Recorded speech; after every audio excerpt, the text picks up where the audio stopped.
الحمد للہ الذی لا یبلغ مدحته القائلون ولا يحصي نعماءه العادون ولا يعدي حقه المجتهدون الذي ليس لصفته حد محدود ولا نعت موجود ولا وقت معدود ولا أجل ممدود فطر الخلائق بقدرته ونشر الرياح برحمته الصلاة والسلام على الرسول المسدد المصطفى العمجد المحمود الأحمد سيدنا ومولانا ومولى الكونين جد الحسن والحسين عاني أبا القاسم محمد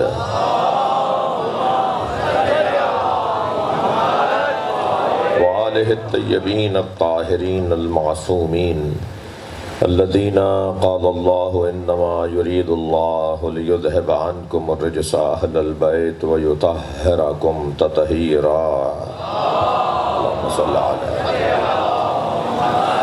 ولعنة الله على أعدائهم أجمعين من يوم عداوتهم إلى قيام يوم الدين أما بعد قال الحكيم في قرآن الكريم بسم الله الرحمن الرحيم والعصر إن الإنسان لفي خسر إلا الذين آمنوا وعملوا الصالحات وتواصوا بالحق وتواصوا بالصبر صلوات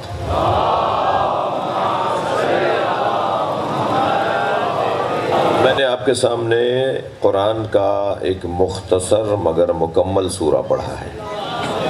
خبردار کسی کو چھوٹا دیکھ کر حقیر مت سمجھنا اور کسی کو لمبا دیکھ کر امیر نہ سمجھنا۔ یہ پیمانے، یہ کسوٹیاں اہل بیت نے تبدیل کر دی ہیں۔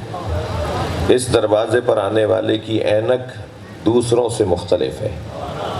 ہم جس دید سے دیکھتے ہیں وہ دید کچھ اور ہے، اور کون کیا دیکھتا ہے مجھے اس سے کوئی غرض نہیں ہے، مگر ہم کربلائی اینکوں سے دیکھتے ہیں، ہم حسینی اینک سے دیکھتے ہیں۔ ہمارے نزدیک معیارات مختلف ہیں۔ پیسے کی بنیاد پر ہم کسی کا احترام نہیں کرتے اور غربت کی بنیاد پر کسی کو ذلیل نہیں سمجھتے۔ میں ان بچوں جوانوں سے کہوں گا کسی کے کالر ادھڑے ہوئے ہوں، پائچے پھٹے ہوئے ہوں، بٹن ٹوٹے ہوئے ہوں، چپل دو طرح کی پہنی ہوئی ہوں، ان کو کبھی حقیر نہ مت سمجھنا، اس لیے کہ اللہ نے اپنے ولیوں کو بھی فقیروں میں چھپایا ہوا ہے۔ ہاں، مہنگی گاڑی سے کبھی اللہ کا ولی اترتا نظر نہیں آئے گا، یہ طے ہے۔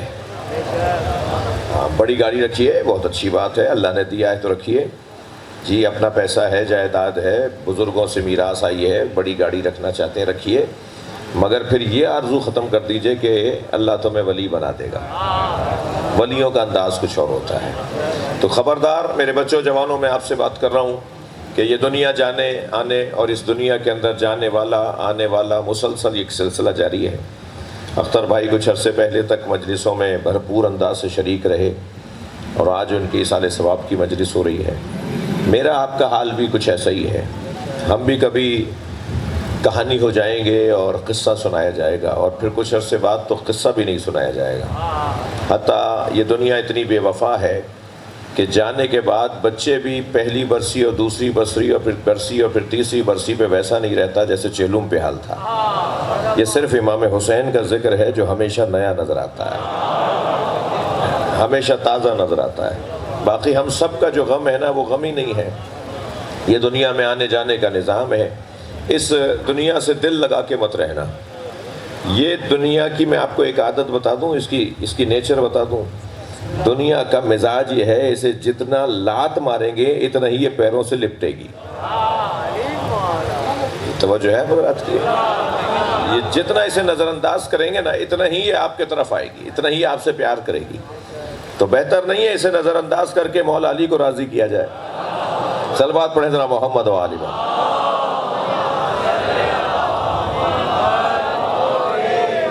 تھوڑی سی اور خواہش کر سکتا ہوں آگے آنے کی، ایک صلوات پڑھتے ہوئے تھوڑا سا زحمت فرمائیے، ایک صلوات پڑھتے ہوئے زحمت کیجیے، اور بلند صلوات کے ساتھ آگے آئیے۔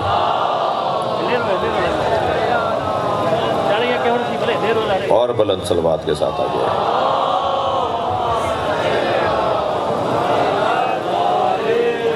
اور بھی بلند صلوات ایسے.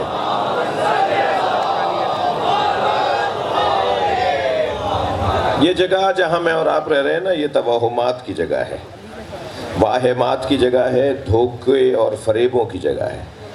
یہاں آنے والا اپنے آپ کو سمجھائے کہ یہاں نظر کچھ اور آتا ہے اور ہوتا کچھ اور ہے. جو نظر آ رہا ہے وہ ہے نہیں، اور جو ہے وہ نظر نہیں آ رہا. تو بہتر نہیں ہے وہ آنکھیں لگوا لیں جا کے کربلا سے جو ہر چیز دکھاتی ہو. کربلائی آنکھیں یعنی بصیرت کی آنکھیں، کربلائی آنکھیں یعنی دل کی آنکھیں. جب تک ہم اپنے پورے وجود کو آنکھ نہیں بنائیں گے ہمیں حقیقتیں نظر نہیں آئیں گی. پورے وجود کو آنکھ بنانا ہو. اس حجاب کے پیچھے، اس قنات کے پیچھے کیا ہے مجھے اور آپ کو نہیں پتا، مگر اگر کربلا سے آ کر آ جائیں، کربلا ہی بن جائیں، تو پھر آنکھیں بند بھی ہوں گی تو نظر آ رہا ہوگا. اور خاص طور پر حسین مولا کے چاہنے والوں کو آنکھیں بند کرنے کے بعد جو نظر آتا ہے وہ دنیا کو آنکھیں کھول کے نظر نہیں آتا. تو پہلے تو میرے بچوں جوانوں یہ بات اپنے ذہن میں بٹھاؤ کہ یہ جگہ دھوکے فریب کی جگہ ہے. یہاں نظر آنے والی چیزوں پہ فیصلے مت کیا کرو. میں کل، میرے بھائی تشریف فرما تھے، مجھے ابھی کہہ رہے تھے کہ کل رات کا ایک جملہ انہیں بہت اچھا لگا ہے. تغرا بنا کے اپنے گھروں میں لگائیں، فریم بنا کر اپنے گھروں میں، ڈرائنگ روموں میں، آفسوں میں لگائیں. ہمیں لڑنے کے لیے پیدا نہیں کیا، ہم دنیا میں لڑنے کے لیے نہیں آئے، ہم ایک دوسرے سے پیار کرنے کے لیے پیدا کیے گئے. اور پھر خاص طور پر اگر کسی کے دل میں علی مولا بستے ہوں تو پھر علی والا اس سے نہیں لڑتا کہ جس میں علی رہتے ہوں. علاقے کے اندر چھوٹے چھوٹے مسئلے، سب کے ساتھ مشکلات، پریشانیاں، اور جب معاشی بحران بڑھنے لگے، مالی بحران بڑھنے لگے تو پھر ویسے ہی الجھنے، غصہ کسی اور پر اترتا ہے. غصہ ہے مالی بحران کی وجہ سے پریشانیوں کا، اور معلوم ہو کہ بہن پر، بیٹی پر، زوجہ پر، بھائی پر، بیٹے پہ، بیٹی پر غصہ اتار رہے ہیں. یہ بہت اچھی بات نہیں ہے. اللہ ہمیں اس ملک کے اندر اچھی انداز سے اور عزت اور آبرو کے ساتھ رہنے کی توفیق عطا فرمائے. میں نے آپ کے سامنے، پہلے تسلی دیجئے آپ تھکے نہیں ہیں میری باتوں سے، میں نے آپ کے سامنے جس سورے کی تلاوت کی ہے اس سورے کو سورہ والعصر کہتے ہیں. قسم ہے زمانے کی انسان خسارے میں ہے. الا الذین آمنوا وعملوا الصالحات، مگر وہ نقصان میں نہیں ہے جو صاحب ایمان ہے، صاحب کردار ہے. وہ نقصان میں نہیں ہے جو حق بولتا بھی ہے، حق سنتا بھی ہے. وہ نقصان میں نہیں ہے جو صبر کرتا بھی ہے اور صبر کا ماحول بناتا بھی ہے. 4 نکاتی منصوبہ دیا ہے اللہ نے.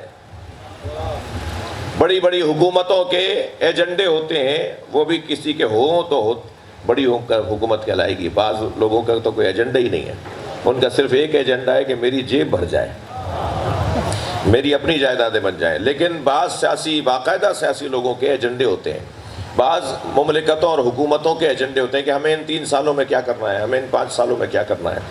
پروردگار عالم نے مسلمانوں کو ایک ایجنڈا دیا ہے، 4 نکاتی منصوبہ دیا ہے.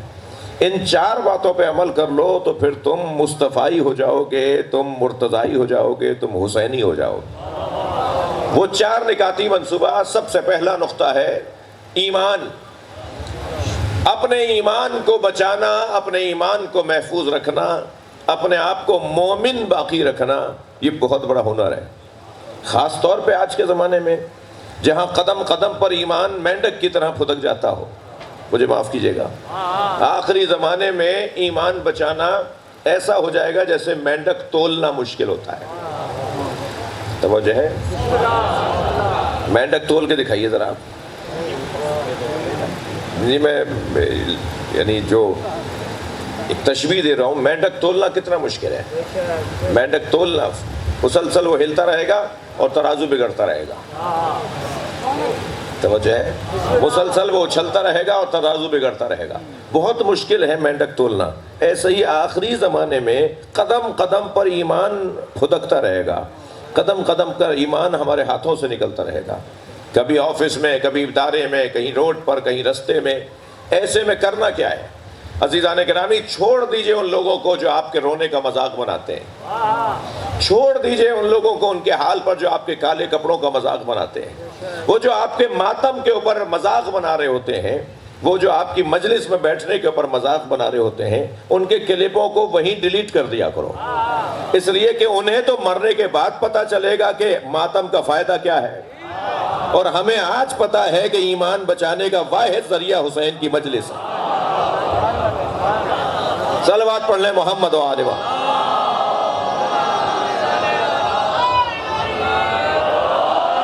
اپنے ایمان کو بچانے کا ایک واحد روشن مضبوط ذریعہ ذکر امام حسین ہے۔ اگر کہیں کوئی خطیب اچھا نہ بھی ہونا میرے عزیزو، اور صرف مرثیہ پڑھا جا رہا ہو اور صرف نوحہ پڑھا جا رہا ہو اور اعلان یہ ہو کہ مجلس ہے اور کوئی خطیب نہیں ہے، بس ایک مرثیہ پڑھا جائے گا اور ایک نوحہ پڑھا جائے گا، اس میں بھی ضرور آ کے بیٹھیں، اس لیے کہ وہ جو شعر سنایا جا رہا ہے نا، وہ شعر ہمیں کربلا سے متصل کر رہا ہے۔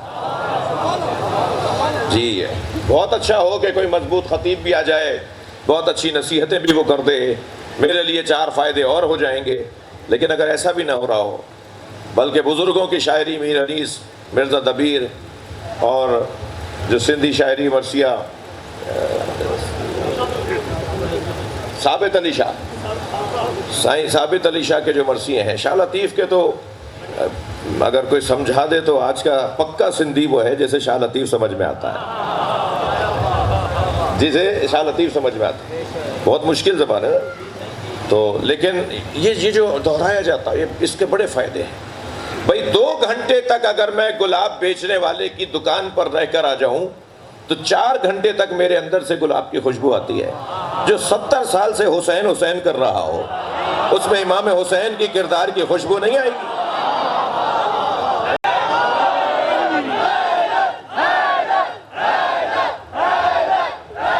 صلوات پڑھ لیں محمد و آل محمد۔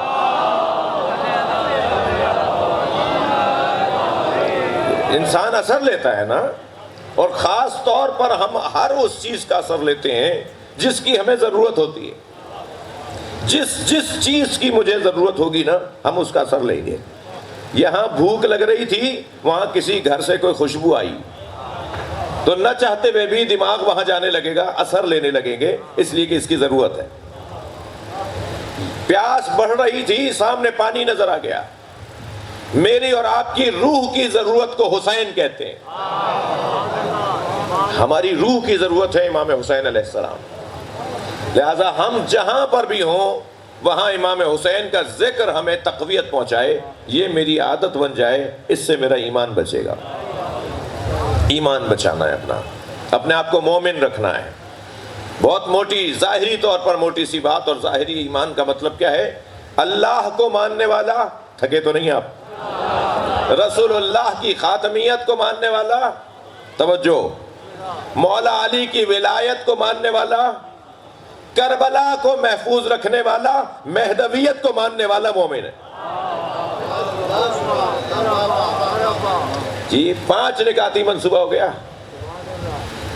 اللہ کی وحدانیت، توجہ ہے حضرات کی، میں ان بچوں جوانوں کو کہہ رہا ہوں، یہ 5 نکات، 5 جملے ہیں جو ایمان کا تحفظ ہے، ان کے اوپر کام کرتے رہیں، ان کے اوپر محنت کرتے رہیں تو میرا ایمان محفوظ رہے گا۔ سب سے پہلی بات، اللہ وحدہ لا شریک، کوئی حسینی ہو نہیں سکتا جو اللہ کو نہ مانتا ہو، کوئی کالے کپڑوں والا ہو ہی نہیں سکتا جو اللہ کو نہ مانتا ہو۔ لقن صاحب فرماتے ہیں اللہ ہے، اس پر ان گنت دلیلیں ہیں۔ یہ چھوٹا سا بچہ، اس سے بھی پوچھوں گا نا کہ اللہ ہے، کہے گا ہاں، میں کہوں گا دلیل دو، تو یہ بھی کوئی نہ کوئی دلیل دے گا۔ جتنے لوگ بیٹھے نا، سب کے پاس علیحدہ علیحدہ دلیلیں ہوں گی، سب علیحدہ علیحدہ رکھتے ہیں کہ اللہ ہے۔ کچھ پڑھا لکھا بھی نہ ہو، نام لکھنا بھی نہ آتا ہو، وہ بھی جواب دے گا کہ ہاں اللہ ہے۔ میرے معصوم امام سے جب کسی نے کہا، حضرت نے فرمایا ہر شخص دلیل رکھتا ہے کہ اللہ ہے۔ اس نے کہا جی کیسے؟ پڑھے لکھے لوگوں کے پاس دلیل ہوتی ہے، جاہلوں کے پاس کیا دلیل ہو؟ حضرت نے فرمایا نہیں، اللہ ہے، فطرت ہے، اور فطرت اور ہے اور تعلیم حاصل کرنا اور ہے۔ سامنے ایک خاتون بیٹھی ہوئی چرخہ تڑاط رہی تھی، جی وہ دھاگا بنا رہی تھی اور ہاتھ میں اس کے ہینڈل تھا، وہ اس کو چلا رہی تھی پہیے کو، حضرت نے اسے آواز دے کر کہا اللہ ہے؟ بی بی اللہ ہے؟ کہنے لگے ہاں ہے۔ حضرت نے فرمایا دلیل کیا ہے؟ مجھے سمجھاؤ اللہ ہے، تم سمجھاؤ اپنی دلیل میں۔ اس نے اس کا ہینڈل چھوڑ دیا۔ وہ ہینڈل جو چھوڑا تو وہ پہیہ آہستہ ہونے لگا، آہستہ آہستہ آ کے رک گیا۔ کہنے لگے یہ پہیہ دلیل ہے۔ حضرت نے فرمایا کیسے؟ کہنے لگی جب یہ بغیر چلانے والے کے پہیہ نہیں چلتا تو یہ کائنات کیسے چل رہی ہے؟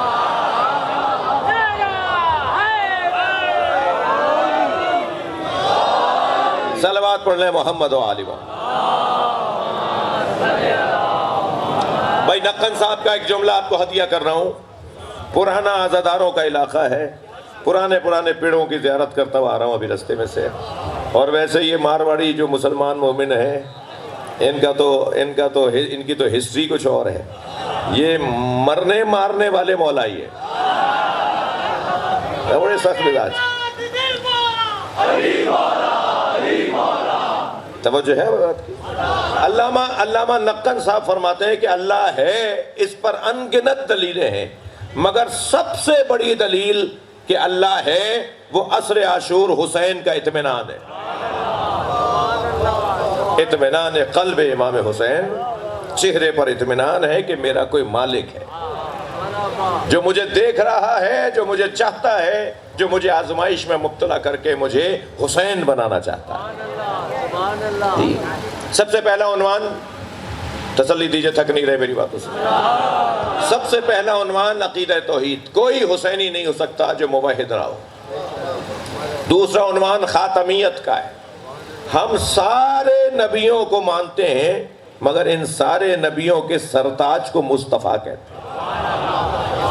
خاتم الانبیاء سرکار دو جہاں کی ذات، ان سے بڑا نبی نہیں ہے، ان سے بڑا رسول نہیں ہے، ان سے بڑا امام نہیں ہے۔ اللہ کے بعد اگر کوئی بڑا ہے تو اسے محمد کہتے ہیں۔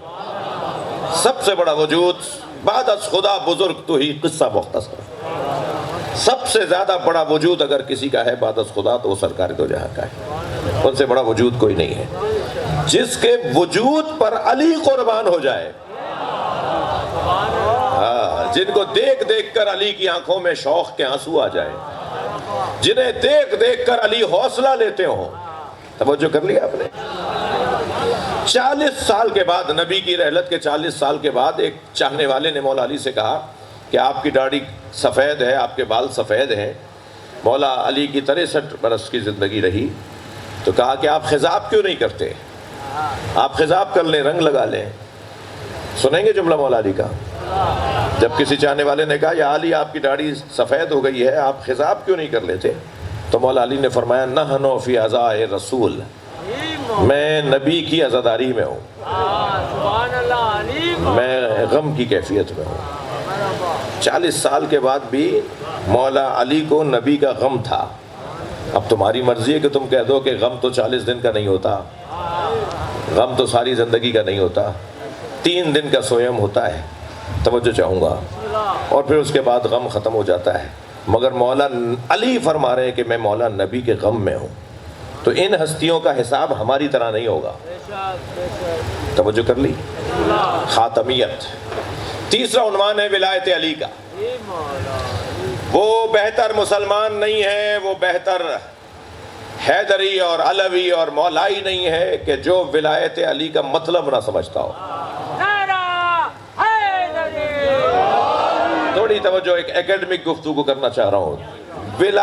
ولایت کے 2 معنی ہیں۔ ولایت کے ایک معنی ہے محبت، اور ولایت کے ایک معنی ہے حاکمیت۔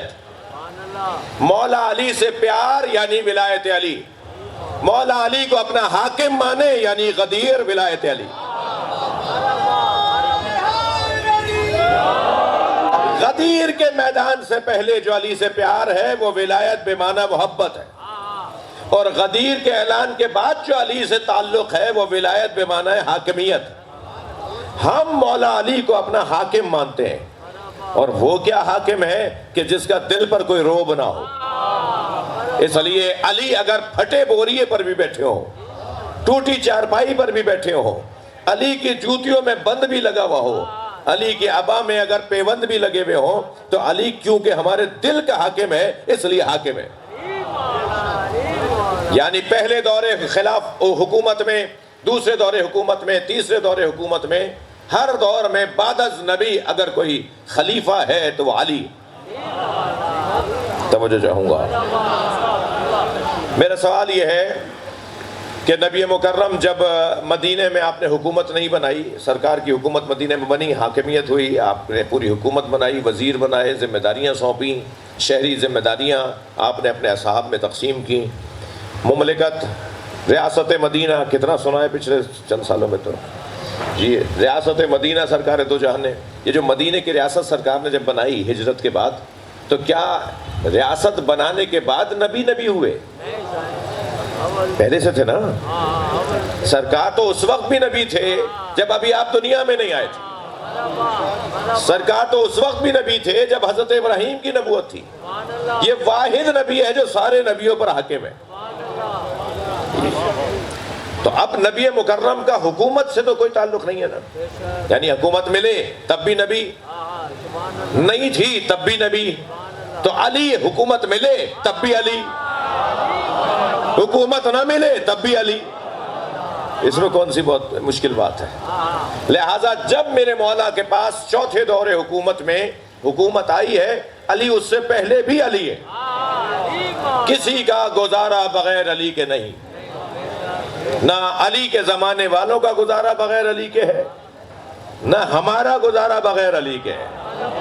تو اب نبی چاہتے ہیں کہ میرے علی سے اپنا تعلق گہرا کرو، اور جتنا میرا اور آپ کا مولا علی سے تعلق گہرا ہوتا چلا جائے گا اتنا میرا معیار اونچا ہوتا چلا جائے گا. میرے بچوں جوانوں، میری خوش قسمتی ہے کہ اکثریت جوانوں کی بیٹھی ہے. اپنی معیار کو اونچا کرنا ہے نا، اپنے میرٹ کو بڑھانا ہے، اپنی قابلیت کو اونچا کرنا ہے. بھائی CSS کر لو تاکہ کوئی افسر لگ جاؤ، بھائی کمیشن کا پیپر پاس کر لو، امتحان دے دو شاید تم افسر لگ جاؤ. اچھا ان سے دوستی کرو جو پڑھنے لکھنے والے بچے ہیں. یہی نصیحت کرتے ہیں نا ماں باپ، علاقے کے خاندان کے بڑے یہی نصیحت کرتے ہیں نا اپنے بچوں کو کہ ان سے دوستی کر لو، ان سے ملا کرو. بھائی وہاں ٹیوشن لے لو، وہاں معیاری بچے پڑھنے کے لیے آتے ہیں. ماحول جب تک ہمیں معیاری نہیں ملے گا ہم خود معیاری نہیں ہوں گے. اور ماحول کو معیاری بنانے کا دوسرا نام ولایت علی ہے. جتنا زیادہ مولا علی کی بات ہوگی اتنا ہی معیار اونچا ہوگا. تھک گیا. جتنا زیادہ مولا علی کی بات ہوگی اتنا ہی معیار ہمارا اونچا ہوگا. یہ کیسے ممکن ہے کوئی علی مولا کی بات کرے اور کنجوس رہ جائے؟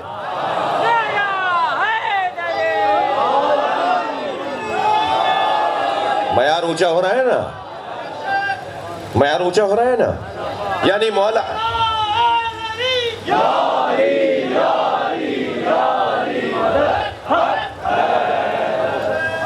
جتنا مولا علی کی بات ہوگی اتنا ہی معیار اونچا ہوگا.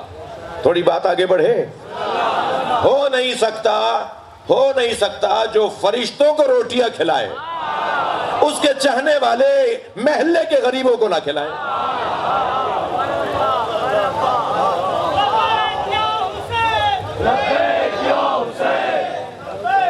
توجہ کر لیا آپ نے؟ جیسے جیسے مولا علی کی بات بڑھتی چلی جائے گی، میرے ذہن میں آتی چلی جائے گی، ایسے ایسے میرا معیار بڑھتا چلا جائے گا. یہ کیسے ممکن ہے کہ علی حیدر کرار کا چاہنے والا ہو اور میدان سے بھاگ جاتا ہو؟ یہ بزدل کا تو تعلق ہی نہیں ہے علی سے. یہ میرا پرانا جملہ ہے کہ 3 لوگوں کو تو یا علی مدد بولنا ہی نہیں چاہیے. 6 دفعہ سوچنا چاہیے یا علی مدد بولنے سے پہلے. ایک کنجوس کو، ایک بزدل کو، ایک تنگ نظر کو، چھوٹے دماغ والا، تنگ نظر جی، تعصبوں میں بٹنے والا، علاقائی الجھنوں میں رہنے والا، کبھی زبان کی بنیاد پر، کبھی محلوں کی بنیاد پر، کبھی رنگ و نسل کی بنیاد پر، وہ ہمارا نہیں ہے یہ ہمارا ہے، یہ والی باتیں کرنے والا علی والا نہیں ہے. ہمارا ہر وہ ہے جس کے دل کا حاکم علی ہے. دنیا کے اس کونے میں بھی اگر کوئی مولائی رہتا ہے وہ ہمارا ہے، اور ہمارے برابر میں اگر کوئی مولائی نہیں رہتا تو پڑوسی ضرور ہے. دوسرے اینک سے اسے دیکھیں گے کہ پڑوسی کے کچھ حقوق بنتے ہیں۔ توجہ کر لیا آپ نے؟ یہ کیسے ممکن ہے کہ مولا علی کی بات کرے؟ حکم نبی یہ ہے کہ علی کی بات زیادہ کرو۔ یہ کیسے ممکن ہے کہ مولا علی کی بات کرے اور وہ شخص عزت والا نہ ہو؟ خود کو ذلیل کرنے والا علی والا نہیں ہوتا۔ میں اس کے آگے ہاتھ نہیں پھیلاؤں گا، میں اس سے بات نہیں کروں گا۔ یہ اگر اس لیے ہے کہ اس سے بات کرنے سے مجھے ذلیل کیا جا رہا ہے تو ذلت تو علی والوں کے لیے لکھی نہیں ہے ہاتھ من الذلہ۔ صلوات پڑھ لیں محمد و آلہ۔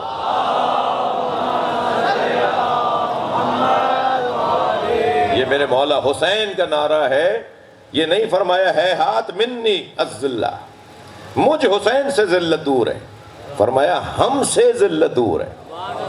حسین نے اپنے حسینیوں کو بھی اپنے ساتھ ملایا۔ ذلت ہمارے قریب نہیں آ سکتی، ہم ذلیل نہیں ہو سکتے، جی ہم ذلیل نہیں ہو سکتے۔ میرا مولا حسین فرماتے ہیں یا اللہ مجھے اپنے رشتہ داروں میں عزیز قرار دے۔ یہ جو رشتہ داروں میں عزت ہے نا، وہ ساری دنیا کی عزت سے زیادہ بڑی عزت ہے، اس لیے کہ رشتہ دار سب جانتے ہیں کہ یہ کیسا ہے۔ اگر رشتہ دار عزت کرے تو وہ سچی عزت ہے۔ جس کا اپنے گھر میں ہی احترام نہ ہو، اپنے محلے میں ہی احترام نہ ہو، اس کی کیا عزت ہے؟ کمال تو اس گھرانے کا ہے کہ جب نبی نماز پڑھتے ہیں تو پیچھے زوجہ بھی نماز پڑھتی ہے، بھائی بھی نماز پڑھتا ہے۔ گھر والے جب تک اعتبار نہیں کریں گے، گھر والے علاقے والے جب تک پیار نہیں کریں گے، وہ سچی عزت نہیں ہے۔ ہمیں ذلیل ہونے کے لیے اللہ نے پیدا نہیں کیا۔ اگر ناراض نہ ہو تو ایک جملہ کہوں، سنی ہماری جان ہے، سنی ہماری جان ہے، مگر شیعہ ذلیل ہونے کو پیدا نہیں ہوا۔ صلوات پڑھ لیں ذرا محمد و آل محمد۔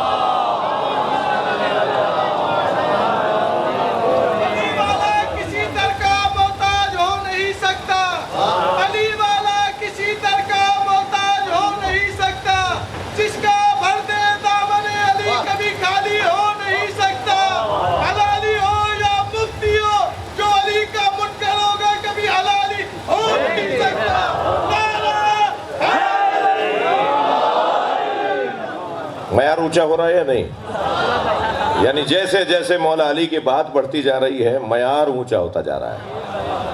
قد فٹوں سے نہیں ناپا جاتا، کردار سے ناپا جاتا ہے۔ جی شناختی کارڈ والا مولائی تو علی کو چاہیے ہی نہیں، علی کو کردار والا مولائی چاہیے۔ چال بتائے کہ علی والا جا رہا ہے، حلیہ بتائے کہ حیدری جا رہا ہے، بولنے کا طریقہ بتائے کہ ایسے ہوتے ہیں علی والے۔ سارا محلہ کہے اس دکاندار سے سودا خریدو، وہ علی مولا کا نعرہ لگاتا ہے، جعلی مال نہیں بیچتا۔ سارا علاقہ کہے کہ اپنی امانت فلاں کے پاس سونپو، یہ حسین کا ماتمی ہے، امانت میں خیانت نہیں کرتا۔ تب تو ہنر ہے، تب تو کمال ہے۔ اور ایسا الحمدللہ ہوتا چلا جا رہا ہے۔ میں پوری دنیا میں گھوم رہا ہوں، آپ کا نوکر ہوں، مولا حسین کے چاہنے والوں کا نوکر ہوں، اور ساری دنیا میں مشاہدہ کر رہا ہوں کہ سب سے اچھی تصویر ان کی ہے جو علی ولی اللہ پڑھنے والے ہیں اور یا حسین پکارنے والے ہیں۔ سب سے اچھی تصویر ان مسلمانوں کی ہے۔ اچھا چہرہ ہے حسینیوں کا، اور بہتر ہونا چاہیے، لیکن نسبتاً مقایستاً اگر دیکھیں گے تو ان کا چہرہ اچھا ہے کہ جنہیں امام حسین کی محبت کا اعزاز حاصل ہے، جنہیں اس ذکر کہ فروغ کا اعزاز حاصل ہے، ان کا چہرہ زیادہ اچھا ہے۔ میرے اپنے ساتھ ہوا، پوچھنے لگے آپ نے کیا پہنا ہوا ہے؟ انگریزوں نے مجھ سے پوچھا یہ کیا پہنا ہوا ہے؟ یہ میں پہنتا ہوں نا، میں نے کہا یہ مسلمان اسکالر کا لباس ہے۔ تو ایک خاتون تھی، وہ کہنے لگی مسلمان اسکالر ہیں تو پروفٹ محمد کے گھر والوں کو مانتے ہیں یا دوستوں کو؟ میں نے کہا پروفٹ محمد کے دوستوں کا ہم احترام کرتے ہیں، اطاعت گھر والوں کی کرتے ہیں۔ آپ یقین جانیے وہ آپس میں کہنے لگے یہ اچھے مسلمان ہیں۔ آپ ایک سائٹ جا کے سرچ کیجئے، یہ جوانوں کا کام ہے، www.reborn اہل بیت، اہل بیت کے نئے چاہنے والے، اہل بیت کے نئے چاہنے والوں پر ایک سائٹ بنی ہے، نئے مسلمان جو شیعہ مسلمان ہوئے۔ ناراض تو نہیں ہو رہے آپ مجھ سے؟ انہوں نے ایک سائٹ بنائی ہے اور اس پہ اپنے احساسات اور اپنے جذبات ڈالے ہیں کہ ہم مسلمان کیوں ہو گئے۔ اور مسلمان بھی ہوئے تو شیعہ مسلمان کیوں ہوئے؟ جی انہوں نے بڑے پیارے پیارے احساسات ہیں، بڑے احساسات ہیں. ایک سنا دوں؟ ایک کہتا ہے میں مسلمان ہوا اور جس مسجد میں جا رہا تھا وہاں تو مجھے مولانا صاحب کی تقریر میں روزانہ کوئی گھٹن کی بات لگتی تھی. وہ جب تقریر کرتے تھے مولانا صاحب اس مسجد کے پیش نماز صاحب، تو روزانہ کوئی لڑنے کی اور گھٹن کی بات، اور فلاں کافر تو فلاں مشرک. تو میں نے ان سے پوچھا کہ دوسرے جو اور مسلمان جو یہاں نہیں اس مسجد میں جاتے ہیں وہ کیسے ہیں؟ کہنے لگا نہیں وہ کافر ہیں. کہنے لگا میں تو سمجھا تھا مسلمانوں میں آیا ہوں، میں تو اور کافروں میں ہی آ گیا شاید. کہنے لگا مجھے تو الجھن پڑ گئی کہ میں کہاں آ گیا ہوں. تو میں ایک دن دوسری مسجد میں چلا گیا بغیر بتائے، اور وہاں جا کے میں نے ان کے پیش نماز سے جب تقریر سنی تو ان کا بھی کچھ یہی حال تھا.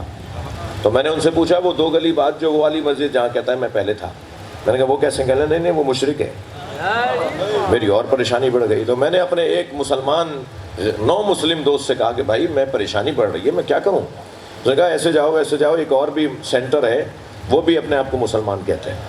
کہنے لگا جب میں وہاں پہنچا تو وہ ہاتھ کھول کے نماز پڑھ رہے تھے. انہوں نے مٹی کا ڈھیلا سامنے رکھا ہوا تھا، خاک کے اوپر وہ سجدہ کرتے تھے. ان کا تھوڑا سا انداز دوسروں سے مختلف تھا. ان کے عالم دین سے میں نے گفتگو کی تو میں نے کہا جی فلاں لوگ کیسے ہیں؟ اس نے کہا مسلمان ہیں. میں نے پوچھا فلاں لوگ کیسے ہیں؟ اس نے کہا مسلمان ہیں. جتنے بھی مسلمانوں کی مسجدیں تھیں انہوں نے کہا مسلمان ہیں، ہماری بھائی ہیں، ہماری جان ہے. تو کہنے لگا مجھے تسلی ہوئی کہ جو اہل بیت والے ہیں ان کا دل بہت بڑا ہے.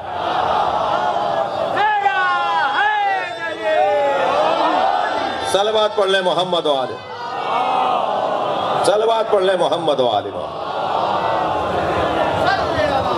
تو میرے سنی بھائیوں، میرے شیعہ بھائیوں، دل کو بڑا کرنا ہوگا، قلب کو اپنے وسیع کرنا ہوگا. یہ زمانہ اللہ نے قسم کھائی ہے اس کی کہ اس زمانے کی قسم انسان نقصان میں. الا الذین آمنوا وعملوا الصالحات وتواصوا بالحق وتواصوا بالصبر. 4 نکاتی منصوبے پہ عمل کرنے والا وہ ہے جس کو کہہ لیں کہ وہ کامیاب ہے. عقیدہ توحید، تسلی دیجئے بچوں آپ کو سمجھ میں آ رہی ہے میری بات؟ عقیدہ توحید، عقیدہ نبوت، عقیدہ ولایت علی، عقیدہ یعنی کربلا اور عزاداری. بغیر کربلا کے تو ہم ایسے ہیں جیسے ہیں ہی نہیں، بغیر عزاداری کے ہمارا تو ایسا جیسے کوئی مردہ مچھلی پڑی ہو. جی ہمیں مجلس میں لا کر بٹھاؤ تو ہماری زندگی بڑھتی ہے، ہمیں حسین مولا کے ذکر میں بلاؤ تو ہماری صحت بہتر ہو جاتی ہے. 4تھا عنوان ہماری زندگیوں کا ہے عزاداری امام حسین. 5واں عنوان ہے مہدویت. بچے کو پتا ہونا چاہیے کہ امام کی غیبت میں انتظار کا مطلب کیا ہے. اس بچے کو، اس جوان کو پتا ہونا چاہیے کہ ہم امام مہدی کا انتظار کر رہے ہیں. صلوات پڑھ لیں مولا کی ذات.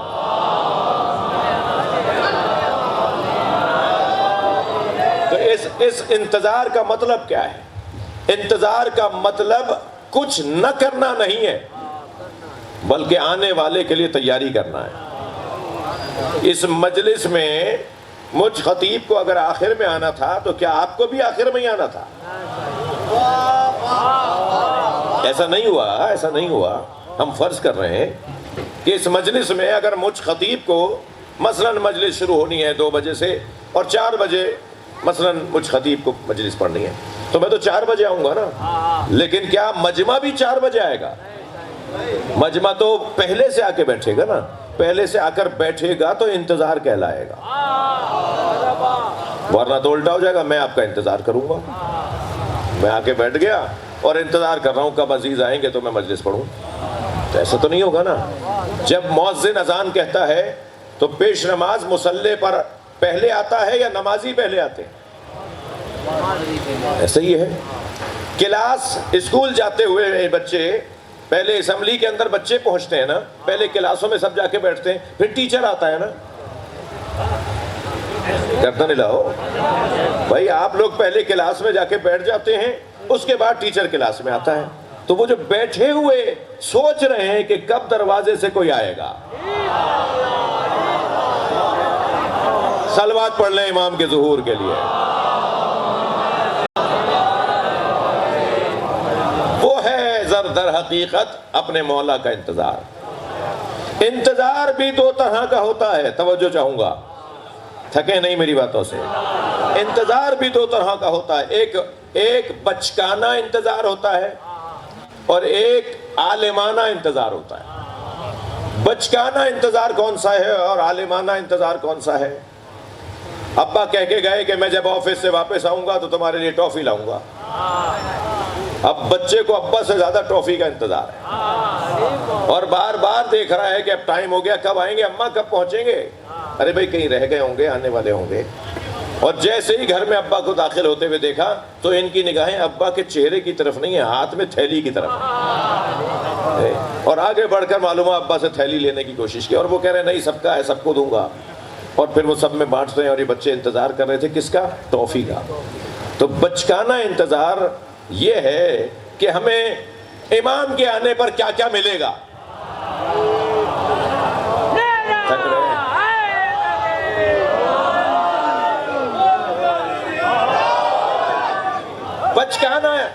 بچکانہ انتظار، ہاں لگاؤ جی جی جی، اب میں بھی لگاؤں۔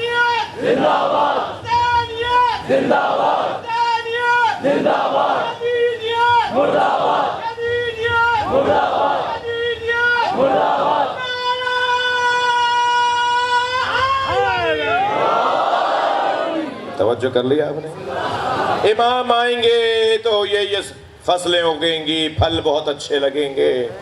جب امام آئیں گے تو یہ نعمتیں یہ بچکانہ انتظار ہے۔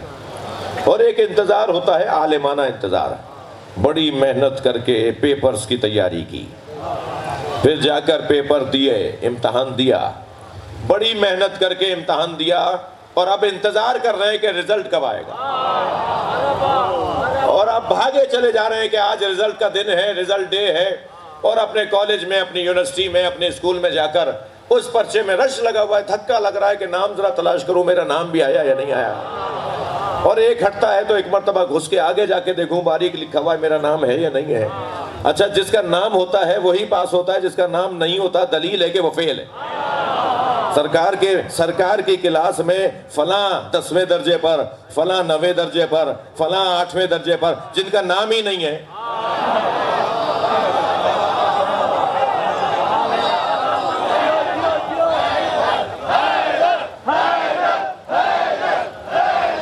صلوات پڑھ لیں محمد و آلہ۔ جو عالمانہ انتظار ہے وہ محنت کے بعد، پیپر دینے کے بعد رزلٹ کا انتظار ہے۔ عالمانہ انتظار رزلٹ کا انتظار ہے۔ بچکانہ انتظار کیا کیا امام دیں گے، اور عالمانہ انتظار یہ ہے جو محنت کی ہے اس پہ مجھے انعام ملے گا۔ نمازیں لے کر آیا ہوں، روزوں کی محنت کی ہے، یہ سارے پیپر ہی تو دے رہے ہیں ہم۔ یہ عبادتیں، یہ اچھا انسان بننا، یہ عزاداری، یہ نیکیاں، یہ خوبیاں، یہ سب ہم اپنے پیپر دے رہے ہیں، اور پیپرز کا رزلٹ لا کر سنائیں گے امام زمانہ۔ تو امام کے آنے کا انتظار در حقیقت رزلٹ کے سننے کا انتظار ہے۔ وہ آ کر جب ہمارے اس علاقے کے اندر اپنا جلوہ لگائیں گے اور اپنا دیدار کروائیں گے تو سارا مجمع صرف یہ سن رہا ہوگا، تم بھی میرے ہو، تم بھی میرے ہو، تم بھی میرے ہو، اور وہ در حقیقت رزلٹ کا اعلان ہو رہا ہوگا۔ فلسفہ مہدویت ہمیں ان 5 نکات کے اوپر اپنے مذہب کی تعلیمات کو مکمل کرنا ہے۔ اس علاقے میں دینیا سینٹر چلتا ہے، ویسے ہی بول دیجئے، بعد میں چلوا لیجئے گا، پتہ سا چلتا ہے نا جی۔ مولانا وزیر جعفری، اچھا تو رضوی ہے، تو یہ جو مدرسہ ہے نا، یہ دینیات سینٹر جو ہے، اس کے اگر یہاں دوست منتظمہ ذمہ داروں میں سے کوئی یہاں ہے یا بعد میں سنے گا میرا پیغام، تو اپنے نصاب کو ان 5 نکات پر مرتب کریں۔ مدرسے کا نصاب ان 5، یہ میں آپ کو کہہ لیجئے کہ ایک لاہ عمل دے رہا ہوں کہ جتنا جو کچھ بچوں کو پڑھایا جائے، وہ توحید پڑھائی جائے، وہ سرکار کی نبوت پڑھائی جائے، وہ مولا علی کی ولایت پڑھی جائے، وہ عزاداری پڑھائی جائے، اور وہ مہدویت پڑھایا جائے۔ اگر یہ 5 چیزیں ہم نے اپنے بچوں کو پڑھا لی تو یقین جانیے کہ اچھے مسلمان بن کے رہیں گے۔ اور یہ مجلس ہے تو ویسے ہی جنرل کلاس ہے، سن 61 ہجری میں امام حسین نے جس عالمی اوپن یونیورسٹی کی بنیاد رکھی تھی نا، اس کا ایک کیمپس ہے یہ، اس کی ایک کلاس لگی ہوئی ہے۔ یہ چھوٹا سا بچہ بھی کچھ سیکھنے آیا ہے جی، لگا ہوا ہے اپنے کام میں جی، مگر اتنا اسے پتا ہے کہ اس حلیے والے ہمارے عالم ہوتے ہیں۔ یہ تو لے رہا ہے نا یہاں سے، کچھ نہیں لے۔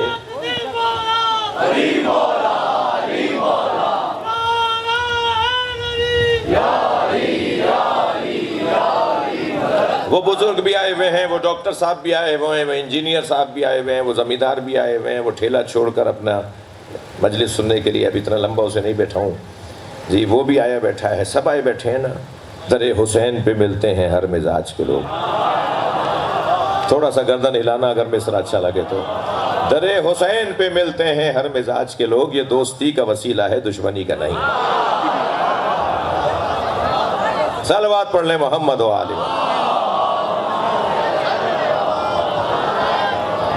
اختر بھائی بہت اچھے انسان، ایک بہت اچھے باپ، ایک بہت اچھے بھائی، ایک بہت اچھے رشتہ دار، اور ساری خوبیوں میں یہ کہ ایک بہت اچھے انسان۔ میری 2-3 ملاقاتیں تصویر دیکھ کر مجھے یاد آئے، اور ایسے لوگ بہرحال اپنا کام کر کے چلے جاتے ہیں جی، اس دنیا کو وہ چھوڑ دیتے ہیں مگر اپنا کام پورا کر کے جاتے ہیں، اور یہ لوگ خوشبوئیں چھوڑ جاتے ہیں بچوں کی صورت میں، اپنے اولاد کی صورت میں، بھائیوں کی صورت میں۔ یقیناً یہ خوشبوئیں بنائیں گی، اور یہ سلسلہ آگے بڑھے گا، اور قصہ ختم ہونے والا تو ہے نہیں۔ انسان مر جاتا ہے، کردار نہیں مرتا۔ شاعر کہتا ہے کہ چھری کی دھار سے کٹتی نہیں چراغ کی لو، چھری کی دھار سے کٹتی نہیں چراغ کی لو، بدن کی موت سے کردار مر نہیں جاتا۔ انسان بدن مرتا ہے، اس کا کردار تو باقی رہتا ہے۔ بس اسی انداز سے مجھے اور آپ کو آگے بڑھنا ہے۔ اللہ ہمیں بھی ایسے ہی اچھے انداز سے جانے کا موقع عطا فرمائے۔ رہنا بھی ہنر ہے، اچھا رہنا، مگر اس سے بڑا ہنر ہے اچھا جانا۔ اچھے رہنے والوں کے لیے لازمی نہیں ہے کہ وہ اچھے جائیں بھی، لیکن جو اچھا گیا ہے نا، خود بخود دلیل ہے کہ وہ اچھا رہا۔ مرنا جس کا اچھا ہے نا، زندگی خود اچھی ہے، لیکن جس کی زندگی اچھی ہے ضروری نہیں ہے کہ مرنا بھی اچھا ہو۔ لہذا قرآن نے کہا ہے وَلَا تَمُوتُنَّ إِلَّا وَأَنْتُمْ مُسْلِمُونَ، خبردار مرنا نہ، مت مرنا جب تک کہ مسلمان نہ رہ جاؤ۔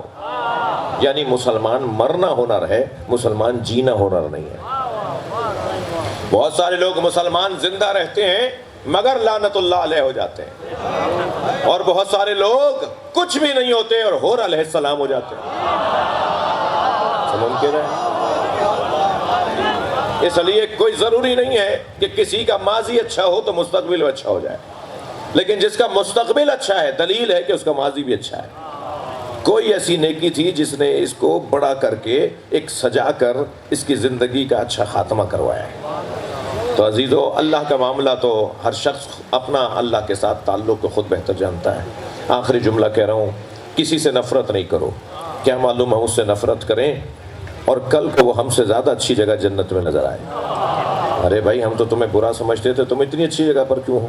کیا معلوم اس نے اپنے اللہ سے معاملات ٹھیک کر لیے ہوں۔ اور اللہ کے ہاں تو گنتیاں تو ہیں ہی نہیں، اللہ کے ہاں گنا تو جاتا ہی نہیں، تولا جاتا ہے۔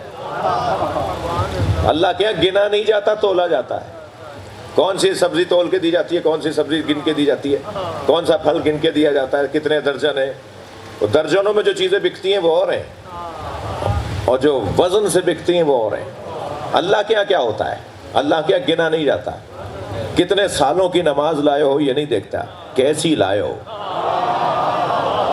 کیا معلوم کہ کسی کی 5 سال کی نماز کسی کی 2 رکعت نماز سے بھی کم ہو۔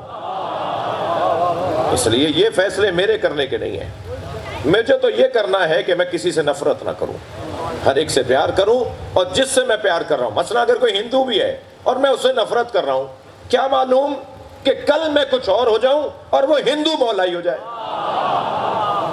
تو میں کیا دکھاؤں گا منہ؟ قیامت میں کیسے سنبھالوں گا اس مسئلے کو؟ اس لیے پیار کروں، محبت کروں، اچھا اخلاق پیش کروں، اور یقین جانیے عزیزو، اس کا مستقبل اچھا ہے جس کا اخلاق اچھا ہے، اور جس کا اخلاق برا ہے اس کا مستقبل خراب ہے۔ تو میں بچوں آپ سے بات کر رہا ہوں، جوانوں سے بات کر رہا ہوں، بزرگوں سے مجھے دعا چاہیے کہ کسی سے لڑو نہیں، جھگڑو نہیں۔ ایک صاحب کہنے لگے مولانا آپ نے یہ نصیحت تو کر دی، ہمارے ہاں تو جب تک بدلہ نہیں لو وہ سامنے والا کمزور سمجھتا ہے، اگر چھوڑ دیں، معاف کر دیں، درگزر کریں، وہ کہتا ہے کمزور ہے، اور چڑھائی کرتا ہے وہ اور ہمیں پریشان کرے گا جب تک ہم اسے گھوسا مکہ نہیں دکھائیں گے، ورنہ تو وہ تو دوسرے دن ہمارے اوپر حاوی ہو جائے گا۔ تو میرے عزیزوں نہیں، ایسا نہیں ہے۔ ہمیشہ تھپڑ مار کے کسی پہ روب نہیں ڈالا جاتا، بلکہ کردار بنا کے بھی روب ڈالا جاتا ہے۔ اپنا کردار کا روب، صلوات پڑھ لیں ذرا محمد و آل محمد۔ اللہ مجھے اور آپ کو ان باتوں پہ عمل کرنے کی توفیق عطا فرمائے، جو عمل کر رہے ہیں اللہ ان کے عملوں کو اپنی بارگاہ میں قبول فرمائے۔ چلیے میرے ساتھ کچھ دیر کے لیے جوان بچوں کا باپ،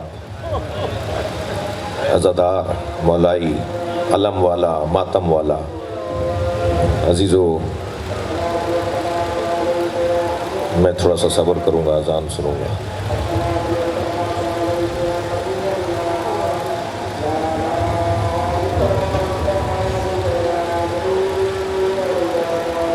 اور بھی قریب کوئی مسجد ہے یہی والی؟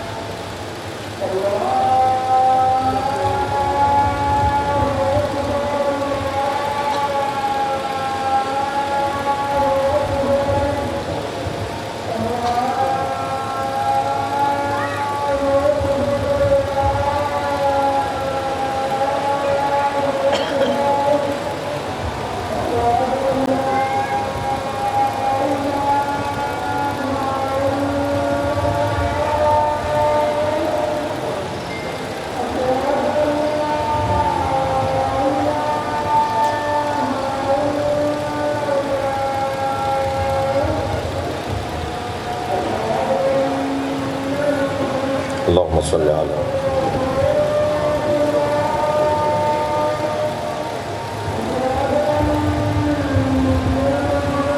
اللہم صلی علی محمد و علی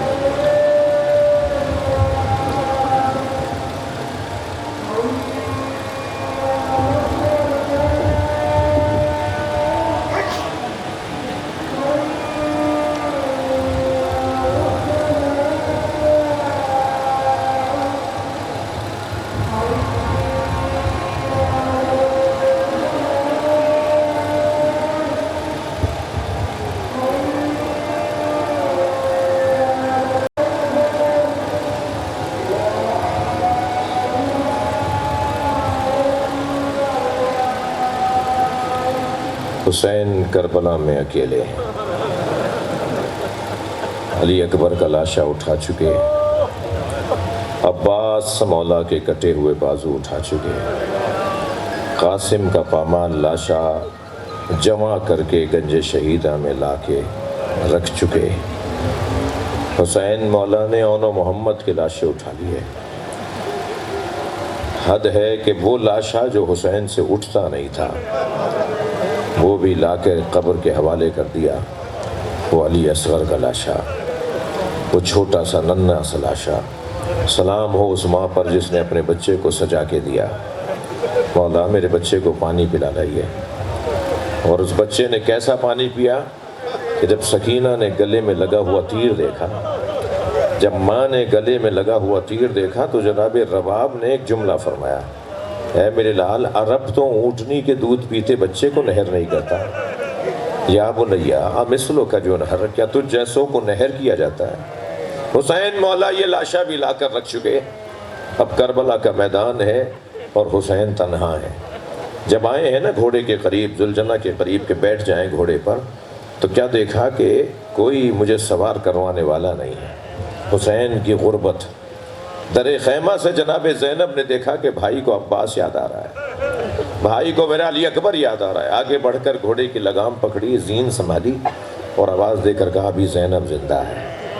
بھائی کو سوار کیا جناب زینب نے، گھوڑا قدم نہیں اٹھا رہا اس لیے کہ سکینہ پیر پکڑے بیٹھی ہے۔ اتر کے فرمایا سکینہ تم سے تو رخصت لے لی تھی، کہ بابا ایک مرتبہ اور مجھے سینے سے لگا لیجئے۔ امام نے اپنی بچی کو سینے سے لگایا، سکینہ ابھی لگی تھی سینے سے کہ ایک مرتبہ چونک کر اٹھی، کہ بابا الوداع، بابا جائیے۔ کہا سکینہ ایسے کیوں اتر رہی ہو میرے سینے سے؟ فرمایا میرے کان میں آواز آ رہی ہے، دادی زہرا آپ کو بلا رہی ہیں، اے میرے حسین مقتل میں آ جاؤ، تمہاری ماں تمہارا انتظار کر رہی ہے، اجرکم اللہ اجرکم اللہ۔ آوازیں بلند ہو رہی ہیں، 2-3 منزلیں اور لیجئے عزادارو۔ پھر میرے مولا میدان کربلا میں پہنچے، دشمن سے خطاب کیا، اس کے بعد آواز دی ان کان دین محمد لم یستقم الا بقتلی، اگر دین محمد میرے قتل کے علاوہ بچنے والا نہیں ہے، فیا سیوف و خزینی، تو تلواروں آؤ میرے ٹکڑے ٹکڑے کر دو۔ یہ کہہ کر امام نے جب اپنا گھوڑا آگے بڑھایا تو سامنے سے حملہ ہونے لگا۔ میرے مولا نے حملے کا جواب دیا۔ کچھ دیر کے لیے حسین ابن علی مولا نے اپنے بابا کے جوہر شجاعت دکھائے، بلا تشبیہ برق کی مانند کبھی میمنے میں چلے جاتے تھے، کبھی میسرے میں آ جاتے تھے، کبھی عقب لشکر میں چلے جاتے تھے، کبھی صورت لشکر میں آ جاتے تھے، کبھی مرکز میں آ جاتے تھے، اور کچھ ہی دیر بعد امام نے سارے لشکروں کو مخلوط کر دیا۔ ہر ایک کا لباس اور ڈریس علیحدہ تھا، مگر حسین نے سب کو مخلوط کر دیا، اور اتنا روب حسین مولا کا طاری ہونے لگا دشمن پر کہ جہاں امام گھوڑا موڑتے تھے فوجیں بھاگنے لگتی تھی، اور بھاگتا سپاہی جب کہیں بچنے کے لیے جاتا تھا تو سامنے سے حسین آتے نظر آتے تھے، تو آوازیں دینے لگے علامان علامان بچاؤ، حسین سے بچاؤ۔ کہ ایک مرتبہ اسی کیفیت میں جب امام نے آوازیں سنی نا کہ لوگ مجھ سے بچنے کے لیے امان مانگ رہے ہیں، تو پھر گھوڑے کی پشت پہ کھڑے ہو گئے اور پھر نہر کی طرف رخ کر کے کہا عباس اٹھو، اپنے اکیلے بھائی کی جنگ دیکھو۔ پھر ایک مرتبہ گنج شہیدہ کی طرف رخ کر کے کہا اے میرے شہسوارو آؤ، اپنے مولا کی جنگ دیکھو۔ پھر فرمایا تمہاری تو رگوں کو کاٹ دیا گیا، تمہاری تو گردنوں کو اتار لیا گیا، تم مجھے کیسے جواب دو گے؟ اسی کیفیت میں امام حسین کو آواز آئی یا ایتھا النفس المطمئنہ ارجعی الی ربک راضیۃ مرضیہ۔ کوئی تلوار مار رہا تھا، کوئی نیزہ چبھو رہا تھا، کوئی پتھر مار رہا تھا، حسین مولا گھوڑے پہ ڈگمگانے لگے، کبھی دائیں گرنے لگتے تھے، کبھی بائیں گرنے لگتے تھے۔ حرملہ نے ایک مرتبہ 3 پھلوں والا تیر جوڑا جو امام کے سینے پہ آ کے لگا۔ سنیں گے عزادارو، وہ تیر پشت سے باہر آ رہا تھا، امام کی کمر سے نکل رہا تھا۔ امام نے بہت چاہا کہ اسے باہر نہ نکالیں، مگر اس میں 3 پھل تھے، وہ باہر نہیں نکل رہا تھا، تو امام نے اس کی چوب کو توڑا اور پھر گھوڑے سے فرمایا اب مجھ سے تیری پشت پہ بیٹھا نہیں جا رہا۔ اور جب حسین گرنے لگے تو اشارہ کر کے فرمایا لا واللہ لا واللہ۔ مختار ثقفی کے دربار میں ایک یزیدی سپاہی نے کہا کہ جب حسین گر رہے تھے نا تو ہاتھ سے اشارہ کر کے کہتے تھے مجھے نہیں چاہیے، مجھے نہیں چاہیے، لا واللہ کہہ کے منع کر دیتے تھے۔ ہم میں سے تو کوئی نہیں تھا جو حسین کو کچھ دے رہا ہو، مگر حسین بار بار دائیں بائیں اشارہ کر کے کہتے تھے مجھے نہیں چاہیے۔ میں نے حرم حضرت معصومہ میں آیت اللہ مشکینی سے یہ جملے سنے، وہ فرمانے لگے جب حسین گرتے ہوئے کہتے تھے نا لا واللہ، تو نبی آگے بڑھ کے کہتے تھے میری گود میں آ جا، تو حسین کہتے تھے نا یہ میرا امتحان ہے۔ کبھی جناب زہرا آگے بڑھ کے کہتی تھی میرے بچے میری گود میں آ جاؤ، اور امام فرماتے تھے اماں یہ میرا امتحان ہے، مجھے خود زمین کربلا پہ گرنے دیجئے۔ گھوڑے نے گھٹنے ٹیک دیے تاکہ حسین مولا کو تکلیف نہ ہو۔ امام نے گھوڑے کی زین تو چھوڑ دی مگر زمین تک آنے میں بہت دیر لگی، اور جیسے ہی امام زمین پر آئے تو ذوالجناح امام کے بدن کے گرد چکر کاٹنے لگا، سپاہیوں کو قریب نہیں آنے دے رہا تھا۔ تو پسر ساتھ کی آواز آئی خبردار کوئی ذوالجناح کو تیر نہ مارے، میں نے بچپن میں نبی کو اس پہ بیٹھے دیکھا ہے، اسے پکڑ کر لاؤ میں تبرک کے طور پہ رکھوں گا، میرے گھوڑوں میں ذوالجناح رہے گا مگر میں اس پہ سواری نہیں کروں گا، اس لیے کہ میں نے اس پر نبی کو خود بیٹھے دیکھا ہے۔ رونا تو اسی کا ہے، تجھے نبی کی سواری یاد رہی، تجھے نبی کا سوار یاد نہیں رہا۔ جو نبی کی پشت پر بیٹھتا تھا تو نے اسے مار دیا، اور نبی جس گھوڑے پر بیٹھتے تھے اس کا تو احترام کر رہا ہے۔ سپاہی آگے بڑھے ذوالجناح کو پکڑنے کے لیے، 2 4 سپاہی آگے بڑھتے رہے، ذوالجناح زخمی کرتا رہا، کسی کے قابو میں نہیں آ رہا تھا۔ جب 80 سپاہیوں نے تجربہ کر لیا اور یہ کسی کے قابو میں نہیں آیا تو پھر آواز آئی کہ چھوڑو دیکھو کرتا کیا ہے۔ اب جب سپاہی پیچھے ہٹے اور گھوڑے نے دیکھا کہ اب میرے قریب کوئی نہیں ہے تو اس نے دائیں بائیں دیکھنا شروع کیا، اسے اندازہ ہوا امام حسین سے دور ہو گیا ہے، تو پھر دوڑا اسی طرف جہاں حسین کو اتارا تھا، لیکن عزادارو اسے پہنچنے میں دیر ہو گئی تھی، امام کی گردن کاٹی جا چکی تھی۔ امام کی رگوں سے خون نکل رہا تھا، اس نے اپنی پیشانی کو حسین کے خون سے رنگین کیا، زمین کربلا پہ ایسے پیر مارنے لگا جیسے ماتم کر رہا ہو، اس کے گلے سے ایسے آواز نکلنے لگی جیسے نوحہ پڑھ رہا ہو، اور پھر ایک مرتبہ حسین مولا کے لاشے سے دوڑنا شروع ہوا ہے خیموں کی طرف۔ آپ نے بہت سنا ہے کہ بیٹیوں کو باپ سے پیار ہوتا ہے، باپ بھی بیٹیوں سے بہت پیار کرتا ہے۔ میں نے کربلا کے مقتل میں دیکھا ہے ذوالجناح ڈھونڈ رہا تھا سکینہ کہاں ہے، اور اسی خیمے پہ جا کے رکا جس خیمے میں جناب سکینہ تھی۔ جب پیر مارنے لگا تو بی بی کو آواز آئی کہ بابا آ گئے ہیں، تو کتنی جلدی بیٹی باہر آئی ہوگی، بچی کتنی جلدی باہر آئی ہوگی، لیکن جب باہر آ کے دیکھا تو خالی گھوڑا آیا تھا، بابا نہیں تھے۔ میری بی بی سکینہ نے وقار کے ساتھ قدم اٹھائے، گھوڑا گردن جھکائے کھڑا ہے، بی بی نے اس کے سر پہ ہاتھ رکھ کر بس ایک سوال کیا، یا جواد ابی ہل سخیا ابی ام قتلا شانا، اے میرے بابا کے باوفا گھوڑے، مجھے بس اتنا بتا دے پانی پلا کر مارا؟ میرا بابا پیاسا بہت تھا، میرے بابا کو پیاس بہت لگتی تھی۔ الا لعنت اللہ علی القوم الظالمین۔ یا اللہ مرحوم و مغفور کے درجات کو بلند فرما، کی کوتاہیوں سے درگزر فرما، ان کے بچوں کو، ان کے اہل خانہ کو صبر عطا فرما، کار خیر کی توفیق عطا فرما، امام زمانہ کے ظہور میں تعجیل فرما۔ یا اللہ راجو قوم